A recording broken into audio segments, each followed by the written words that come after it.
तो hello guys, आज हम बात करने वाले हैं हिंदी के पत्र लिखने के बारे में।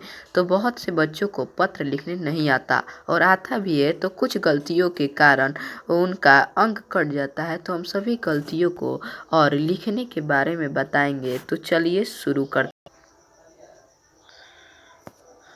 तो हम छुट्टी के लिए आवेदन पत्र लिख रहे हैं। तो हमें सबसे पहले लिखना है सेवा में, मतलब ये हमारा उनको आज्ञाकारी बात है जो हम अपने बताएंगे। और उसके बाद हम लिखेंगे श्रीमान और प्रधाना। प्रधाना आप लोगों को अगर लिखने देख लीजिए, प्रधानाचार्य महोदय।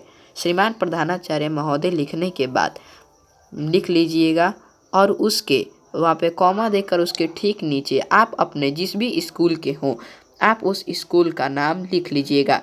जैसे हम आर.के. पब्लिक स्कूल के हैं तो हम अपना नाम लिख रहे हैं।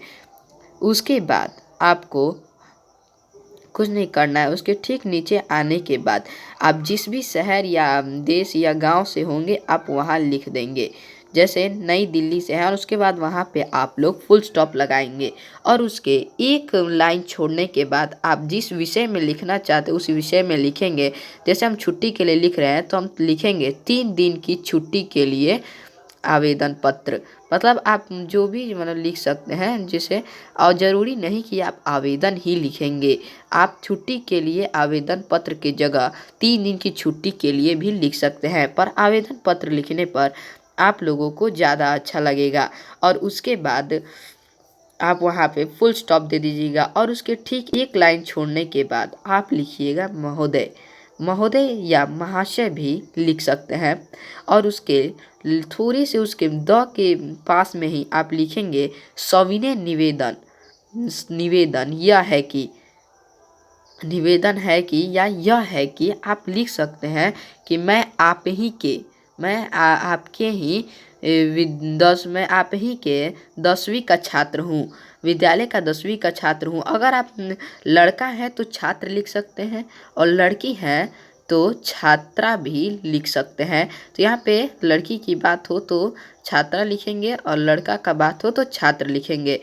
और विद्यालय छात्र हूँ और उसके बाद वहाँ पे आप फिर फुल स्टॉप देंगे। देखिए, आप लोगों को फुल स्टॉप देना नहीं भूलना है, इससे आप लोगों को अच्छे अंक मिलते हैं। और जैसे मुझे आप जिस भी कार्यक्रम पे जाते हैं आप जिस कारण की छुट्टी लेना आप लिख सकते हैं। जैसे मुझे लिखना है मुझे अपने भाई की शादी में जाना है, इसलिए और फिर जाना है। सॉरी, थोड़ा गलती हो गया यहाँ पे, मतलब है जहाँ है या हूँ, मतलब कुछ भी शब्द वहाँ पे आप फुल स्टॉप जरूर लगाइएगा। शादी में, मेरा शादी में जाना बहुत ज़रूरी है। वैसे आप लिख सकते हैं चाहे आप जहीं भी जाना चाहते हो, कहीं भी जा रहे हो, अगर आप लोगों को वहाँ पे ये ज़रूर लिखे कि ज़रूरी है। इससे उसको आपको जिसके बारे में आप पत्र लिख रहे हैं उसे यह होता है कि हाँ उसे ज़रूरी है, उसे जाने देना चाहिए। जैसे अब यहाँ पे हम लोग लिखे हैं जाना, ये लिखे हैं मेरे शादी में जाना बहुत ज़रूरी है क्योंकि शादी का सारा देख रेख मुझे ही करना है। आप ये भी लिख सकते हैं कि मैं घर में अकेला हूँ और मेरे यहाँ कोई नहीं है तो मुझे ही सारा देख रेख करना है। और उसके बाद इतना होने के बाद आप लोग कुछ नहीं करना है, आपको लिखना है उसके ठीक नीचे अतः। आप ये लिख सकते हैं महानुभाव एवं विनम्र महानुभाव से निवेदन है कि मुझे इस कार्यक्रम में इस चीज़ में छुट्टी चाहिए। परंतु आप यहाँ पे ये भी लिख सकते हैं अतः आपसे अनुरोध है कि मुझे 3 दिन की छुट्टी देने की कृपा करें। 3 दिनों की छुट्टी देने की कृपा करें, आप ये लिख सकते हैं। और अगर आप लोगों को जितने दिन की छुट्टी हो आप वो लिख देंगे। और आप लोगों को डेट लिखना नहीं भूलना है, आप लोगों को डेट लिखना ही लिखना है। अगर आप डेट छोड़ते हैं तो फिर उन्हें नहीं पता चल पाता है कि आपको कितने दिन से कितनी दिन की छुट्टी चाहिए। इसे ऐसे उन्हें भी समझ में आएगा। और जैसे यहाँ पे डेट लिखने आप लिखिए कि हाँ इतनी दिनों की मुझे छुट्टी चाहिए और मुझे छुट्टी देने की कृपा करें। अगर आप विनम्रता से आप लिखिएगा ताकि आपके टीचर को भी ये बात अच्छा लगे। आप अकड़ू जैसा मत लिख दीजिएगा, इसके लिए मैं सदा आपका आभारी रहूँगा।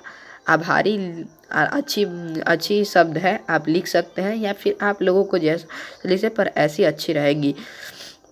और उसके ठीक 1 लाइन 2 लाइन 1 लाइन बाद आपको लिखना है आपका आज्ञाकारी छात्र। देखिए आप लोगों को स्पेस नहीं देना है। जब आप कोने में लिखते हैं तो आप लोगों का स्पेस नहीं बचना चाहिए। स्पेस बचने से वहाँ पे आप लोगों की गलती भी हो सकती है, वैसे अच्छा नहीं लगता है। और जो आपका नाम हो आप नाम लिख सकते हैं, आप जिस क्लास में हो आप लिख सकते हैं, अपना रोल नंबर लिख सकते हैं और जिस तारीख को ये पत्र लिख रहे हैं वो लिख सकते हैं। और इतना ज़रूर याद रखिएगा कि कभी भी कक्षा के सामने, हम आपको बताते हैं, कक्षा के सामने आप अपना हस्ताक्षर और उस तारीख को ज़रूर लिखिएगा। तो चलिए ख़त्म करते हैं।